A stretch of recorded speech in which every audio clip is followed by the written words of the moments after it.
আসসালামু আলাইকুম। দেশ এবং দেশের বাইরে থেকে যারা আমার এই ভিডিও দেখতেছেন সবার প্রতি আমার স্বাগতম এবং শুভেচ্ছা রইল। আশা করি সবাই ভালো আছেন। আজকে আমি চলে আসলাম আমার স্মার্ট নেপিয়ার ঘাসের জমিতে। আজকে স্মার্ট নেপিয়ার ঘাস সম্পর্কে আমি আলোচনা করব। ভিডিওটি যারা শুরু করবেন শেষ পর্যন্ত থাকবেন, তাহলে স্মার্ট নেপিয়ার ঘাসের আদ্যভান্ত ওরা জানতে পারবেন। স্মার্ট নেপিয়ার যারা ঘাস চাষ করবেন তারা অবশ্যই উঁচু জমি নির্বাচন করবেন, তাহলে আপনারা স্মার্ট নেপিয়ার ঘাসের ফলন ভালো পাবেন। শুরুতে আপনারা জমি ট্রাক্টর বা হ্যারো দিয়ে দুই চাষ করতে হবে। তারপর আপনার গোবর, মুরগির বিষ্ঠা, ছাগলের বিষ্ঠা এগুলো সমান পরিমাণ জমিতে দিতে হবে।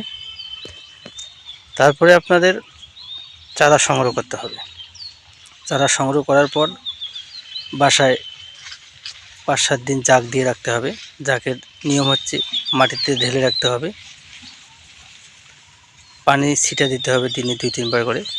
একটু একটু যখন গজা আসবে তখন আপনারা স্মার্ট নেপিয়ার ঘাস জমিতে নিয়ে যাবেন। জমিতে নেওয়ার পর রোপণের পদ্ধতি হচ্ছে যে স্কোয়ার করে 2 ফিট, চারিদিকে স্কোয়ার 2 ফিট করে মাটির নিচে দিতে হবে। সেটা হচ্ছে লাঙ্গল বা যে কোনো কোদাল দিয়ে 1 ইঞ্চি গর্ত করে ওই চারা বসিয়ে দিয়ে মাটি দিয়ে ঢাকা দিতে হবে। ওখান থেকে আপনার চারা গজাবে।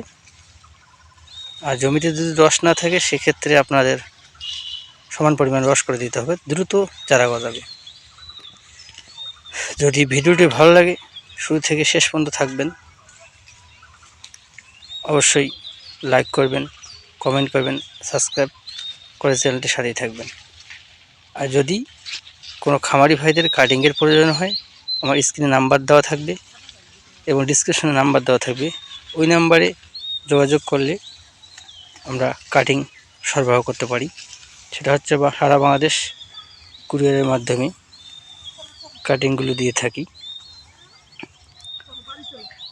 কুরিয়ার চার্জ পাঠিয়ে দিলে কাটিং আমরা বুকিং করে দিই প্রতিটি জেলায় এবং প্রতিটি থানায়।